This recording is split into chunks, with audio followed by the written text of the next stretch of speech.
नमो नमः students, welcome back PBVN online class. आज हम पढ़ेंगे तृतीय पाठः डिजि भारतम। कौन सा? डिजि भारतम। डिजि भारतम डिजिटल इंडिया को संबोधित करता है। आज का युग जो है डिजिटल इंडिया का युग है। आज हम डिजिटल इंडिया में रहते हैं, यानी हर एक चीज़ डिजिटल है। आज जो आप घर बैठे हमें देख रहे हो, घर बैठे जो पढ़ाई कर रहे हो, वो भी क्या है? डिजिटल इंडिया का ही एक इसका रूप है कि आप डिजिटल इंडिया के माध्यम से ही पढ़ रहे हो ना। आपके पास अगर फ़ोन, कंप्यूटर, लैपटॉप वगैरह जो भी है आपके पास वो जो उपलब्ध नहीं है, अवेलेबल नहीं हो, तो कैसे पढ़ते आप? अगर ये डिजिटल इंडिया की एक मुहिम नहीं होती, उन्होंने इतनी प्रोग्रेस नहीं की होती, तो हम कैसे पढ़ा सकते आपको और आप कैसे पढ़ सकते? तो जो हम पढ़ रहे हैं आज के समय में, जो सब कुछ ऑनलाइन हो रहा है, इस डिजि भारतम जो चैप्टर है, इसका उदाहरण आज के समय का आप अच्छे से समझ सकते हो। आपको अलग से कुछ नहीं समझाना पड़ेगा।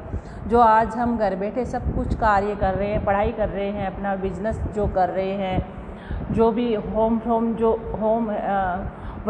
जो होम है जो चल रहा है, वो सब किससे हो रहा है? डिजिटल इंडिया से हो रहा है। तो डिजि भारतम जो अध्याय है, चैप्टर है, उसको आपको समझने में दिक्कत नहीं होगी क्योंकि अभी हम डिजिटल इंडिया का सबसे ज़्यादा उपभोग इस समय कोरोना के समय जो भुगता है उसमें कर रहे हैं। सब कुछ ऑनलाइन मंगा रहे हैं। आप पिज़्ज़ा ऑर्डर कर रहे हो, वो तो चलो पहले भी होता था। कपड़े आपको चाहिए, ज्वेलरी आपको चाहिए, जो भी घर का जो भी सुख साधन है आपको चाहिए, हम ऑनलाइन उसे मंगा रहे हैं। इसी में इस चैप्टर में वही चीज़ें बताई हुई है कि आज के समय हमें कैश रखने की, आज पॉकेट में अपने जो है कैश रखने की ज़रूरत नहीं है। हम कैशलेस ट्रांजैक्शन यूज़ कर सकते हैं। हमारे जो फ़ोन है, हमारे जो फ़ोन में जो ऐप्स हैं, उनके माध्यम से हम कहीं भी कोई भी ख़रीदारी कर सकते हैं। डेबिट कार्ड, क्रेडिट कार्ड, इन सब से। और हमें कहीं जाना है, विदेश में जाना है, तो फ़्लाइट की टिकट अगर हमें बुक करानी है तो हम घर बैठे कर सकते हैं। ट्रेन की टिकट करवानी है तो घर बैठे कर सकते हैं। अर्थात इसका मतलब क्या हुआ कि भविष्य में हमें जेब में 1 रुपया भी रखने की अभी भी नहीं हो रही है और भविष्य में बिल्कुल भी नहीं होगी। ठीक है। और जो पढ़ाई कर रहे हैं, जो बुक्स है, उनकी भी हमें आवश्यकता नहीं होगी। यही चीज़ें इसमें बताई हुई है, क्योंकि सब कुछ जो बुक्स है, सब कुछ हमें ऑनलाइन हमें पढ़ने के लिए अवेलेबल हो जाती है। हम उसमें देख करके पढ़ सकते हैं। ठीक है। तो प्रस्तुत पाठ है डिजिटल इंडिया के मूल भाव को लेकर लिखा गया है। ये एक निबंधात्मक पाठ है। ठीक है। निबंधात्मक यानी एक निबंध के जैसा है। इसमें वैज्ञानिक जो प्रगति है, उनके आयामों को बताया गया है कि वैज्ञानिकों ने कितनी कामयाबी हासिल करी है, कितनी आयामों को उन्होंने छुआ है, जिनमें हम एक क्लिक के द्वारा बहुत कुछ प्राप्त कर सकते हैं, बहुत कुछ देख सकते हैं, बहुत कुछ कर सकते हैं। आज इंटरनेट ने हमारे जीवन को कितना सरल बना दिया, कितना सहज बना दिया, वो हम अच्छे से जानते हैं। यह किसके द्वारा संभव हो पाया? डिजिटल इंडिया के द्वारा। ठीक है। हम भौगोलिक दृष्टि से एक दूसरे के कितने निकट आ गए। अब देखिए, आप यहीं देख लीजिए बच्चों की, आप घर पे बैठे हैं, हम स्कूल में बैठे हैं, लेकिन हम आपसे वार्तालाप कर सकते हैं। आपसे वीडियो कॉल के द्वारा आपको देख सकते हैं। और हम ही नहीं, विदेश में हमारे जो भी हमारे रिलेटिव रहते हैं, हमें जाकर उनसे मिलने की आवश्यकता नहीं है। हम वीडियो कॉल के द्वारा हम उनके सामने देख सकते हैं। तो इसका मतलब इंटरनेट से भौगोलिक दृष्टि से, यानी धरती पे एक जगह हम पास में नहीं है, लेकिन हम भौगोलिक दृष्टि से निकट आ गए हैं, पास में आ गए हैं। इसके द्वारा जीवन के प्रत्येक क्रियाकलाप किसके द्वारा? डिजिटल इंडिया के द्वारा हमारे सुविधाजनक हो गए हैं। ठीक है। तो इसी प्रकार के ऐसे ही भाव इसमें दिए गए हैं, ऐसी इसमें बातें दी गई हैं, किसमें? डिजिटल इंडिया में। तो ये हम चैप्टर पढ़ेंगे। इससे पहले आपको एक मैंने प्रस्तावना इसकी करवाई है, कि जो ये प्रस्तावना है, इसको आप जानते हैं अच्छे से, क्योंकि डिजिटल इंडिया के बारे में चाहे बच्चा हो, चाहे बड़ा हो, चाहे बूढ़ा हो, सब कोई जानता है। तो मैंने आपको एक प्रस्तावना इसको आपको समझाई है कि आपको इस चैप्टर के बारे में आप ज़्यादा और क्या जानते हैं, यानी डिजिटल इंडिया के बारे में आप और ज़्यादा क्या जानते हैं। ठीक है। तो थोड़ा सा यही आपको आज बताएंगे। चैप्टर हम कल करेंगे। थोड़ा अगर समय रहेगा तो चैप्टर को हम बढ़ाएंगे आगे। तो इंटरनेट के बारे में इसमें ज़्यादा बताया गया है कि इंटरनेट क्या है, ज्ञान का सबसे महत्वपूर्ण सोर्स है इस टाइम पे, ठीक है। इंटरनेट के माध्यम से किसी भी विषय की जो जानकारी है हमें सरलतापूर्वक मिल सकती है। अब आप ही देख लीजिए, आपको कोई क्वेश्चंस नहीं आते हैं तो आप सीधा ही गूगल करते हैं। सब बच्चों का हमें पता रहता है, सब गूगल करके आंसर्स देते रहते हो, ठीक है। सिर्फ एक क्लिक द्वारा ज्ञान के विभिन्न आयामों को हम छू सकते हैं। एक क्लिक के द्वारा सारी जानकारी हम प्राप्त कर सकते हैं। यह ज्ञान का सागर है जिसमें एक बैक्टीरिया जैसे सूक्ष्म जीवाणु से लेकर ब्लैक होल तक जैसी, ये आपके इसकी बुक में जो दिया हुआ है वो थोड़ा इसको पढ़ा रही हूँ, वो आपके काम की चीज़ें नहीं है, ठीक है।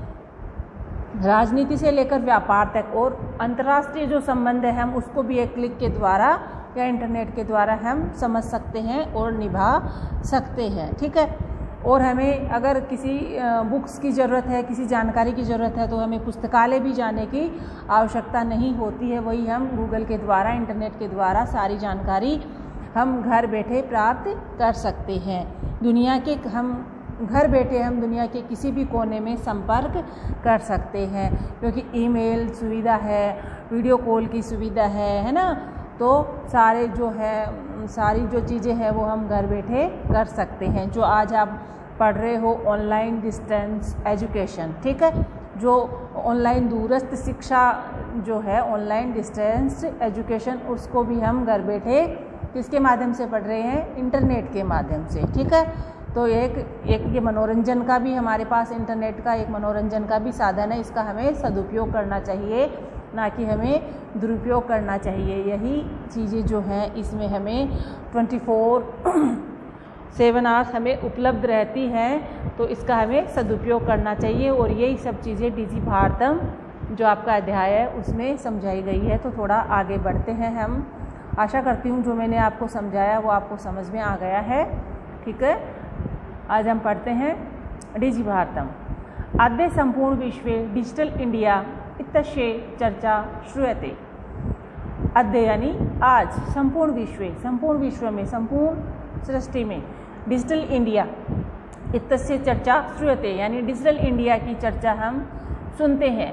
अस्य पदस्य का भाव है इति मनसि जिज्ञासा उत्पद्यते, यानी इस पद का क्या भाव है कि हम चारों तरफ डिजिटल इंडिया की चर्चा सुनते हैं, इस पद का क्या भाव है, यह जो हमारे मन में जिज्ञासा उत्पन्न होती है कि क्या है डिजिटल इंडिया, क्या है डिजी भारतम।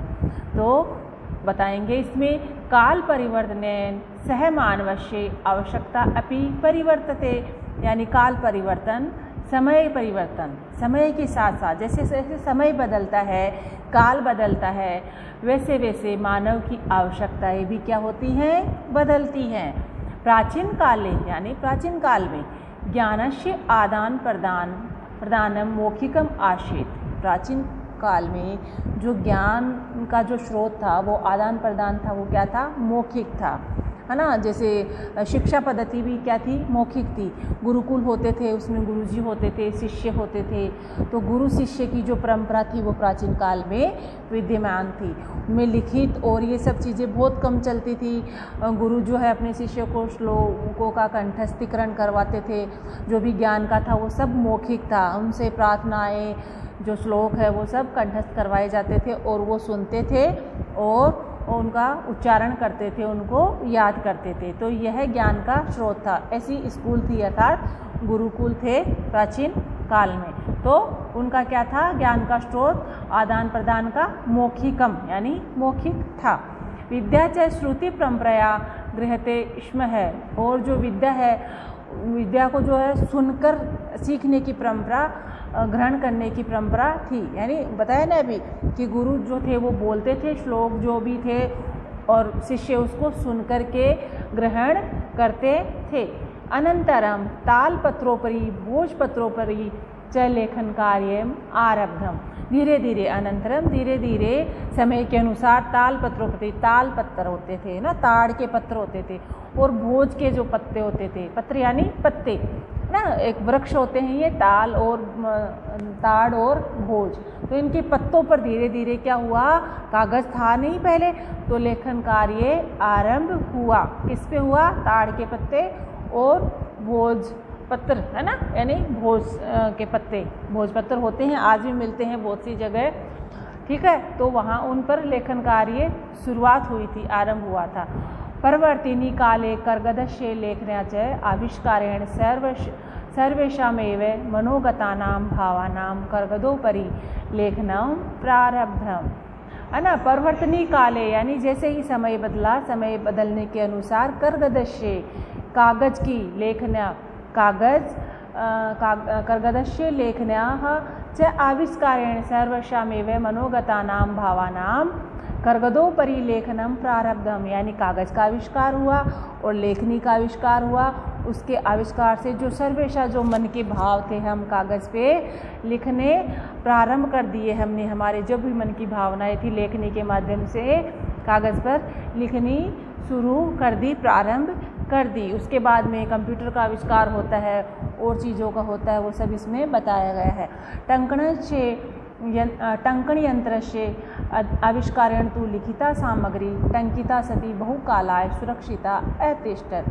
टंकण यंत्र से यानी टाइपराइटर का आविष्कार होता है, तो उसका आविष्कार तो क्या होता है, लिखिता सामग्री टंकिता सती बहुकालाय सुरक्षिता अतिष्ठत, यानी भोजपत्र और ताड़पत्र थे ना, उस पर तो वो फिर एक समय के अनुसार वो चीज़ें लुप्त हो जाती थी, खराब हो जाती थी, नष्ट हो जाती थी। लेकिन जब टाइपराइटर का आविष्कार हुआ तो उस पर क्या है कि जो टंकित, जो लिखी हुई टंकिता सती बहुकालाय, बहुत समय तक उसमें सुरक्षित रहने लग गई, है ना, क्योंकि टाइप की हुई चीज़ें और ज़्यादा उसमें सुरक्षित रहने लग गई। तो ऐसे धीरे धीरे आविष्कार होने लगा।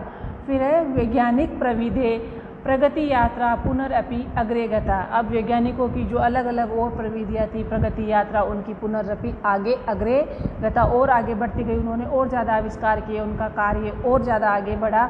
अद्य सर्वाणि कार्याणि संगणक नाम के नियंत्रण साधितानि भवन्ति। उसके बाद क्या आया, एक भोकाल आया, भूचाल आया, कौन सा आया, क्या आया, अद्य सर्वाणि कार्याणि संगणक नाम के, संगणक नाम यानी कंप्यूटर, संगणक किसको बोलते हैं, कंप्यूटर को, कंप्यूटर संगणक यंत्र आया, यंत्रेण साधितानि भवन्ति, उसके द्वारा सारे कार्य जो है साधित होने लग गए, उसमें सारे कार्य संपन्न होने लग गए। उसमें क्या क्या होने लगे, समाचार पत्राणि पुस्तकानि च कंप्यूटर माध्यमेन पठन्ते। लोग बाग क्या करने लगे, समाचार पत्र हैं, जो अपनी पुस्तक है, वो सब किसके माध्यम से, संगणक के माध्यम से, अर्थात कंप्यूटर के माध्यम से, कंप्यूटर माध्यमेन पठन्ते लिखन्ते च, उससे ही पढ़ने लग गए और उसी से ही लिखने लग गए, ठीक है। कर्गदो उद्योगे वृक्षाणाम उपयोगेन वृक्षा कृतन्ते स्म, कागज़ के उद्योगों से वृक्षों का उपयोग ज़्यादा होने लग गया, तो वृक्षः कृतन्ते स्म, वृक्षों की कटाई होने लग गई। क्यों होने लग गई वृक्षों की कटाई, क्योंकि ज़्यादा से ज़्यादा कागज़ यूज़ होने लग गए, है ना। कागज़ों का जब आविष्कार ज़्यादा होने लग गया तो वृक्षों की कटाई शुरू हो गई, ठीक है।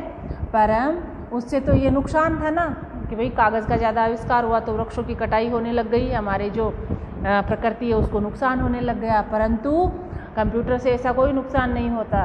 परम संगणकस्य अधिकाधिक प्रयोगेण वृक्षाणाम कर्तने न्यूनता भविष्यति इति विश्वास है। परंतु कंप्यूटर का अधिक से अधिक प्रयोग से क्या है कि वृक्षों की जो कटाई है भविष्य में एकदम न्यून हो जाएगी, धीरे हो जाएगी, ऐसा विश्वास है। क्योंकि फिर कोई उस टाइम पे तो शुरुआत हुई थी कागज़ पे लिखने की, तो वृक्षों की कटाई शुरू हो गई थी। लेकिन अब ये जो डिजी भारतम है, डिजिटल इंडिया है, ये जब से चल गए कंप्यूटर वगैरह, तो ये वृक्षों की जो कटाई है वो भी न्यून हो जाएगी, ऐसा विश्वास है, ठीक है ना। हो ही रही है। अभी हम कागज़ कलम से ज़्यादा कम लिखते हैं, ज़्यादा हम नोट्स बनाते हैं किस में ही, मोबाइल में ही, कंप्यूटर में ही। सारा जो लिखित सामग्री होती है, जो डेटाज होते हैं वो हम किस में रखते हैं, कंप्यूटर्स में रखते हैं ना, तो बस उनकी कटाई अपने आप ही कम हो जाएगी। अनेन पर्यावरण सुरक्षाया दिशि महान उपकारो भविष्यति, और यह जो है पर्यावरण की सुरक्षा की दृष्टि से उसमें हमारी जो है महान उपकार भविष्य में होगा, भविष्यति होगा, ठीक है। इतना हम करेंगे, नेक्स्ट जो है अगले वीडियो में करेंगे। आशा करती हूँ आपको डिजिटल इंडिया के बारे में जो मैंने बताया अच्छे से समझ में आ गया होगा। Okay, bye, thank you.